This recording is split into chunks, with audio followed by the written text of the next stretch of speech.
Maayong piyesta mga Ilocano ug sa tanang mga dumudong. Ato karong sa ulogo ng kapistahan ni Senior San Vicente Ferrer ang patron saint dinhi sa Loo.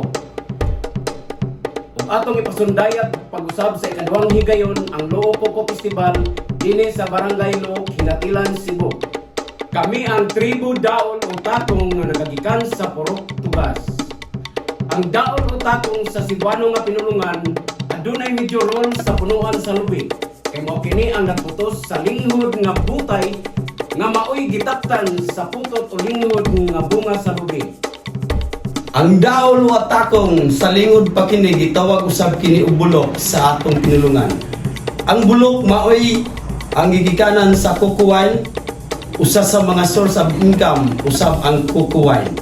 Kung tuba sa bisayang pinulungan sa atong kaigsuonan. Ako si Cons Julas Jojo Lawas. Ug ako usab si Cons Dante Mingil.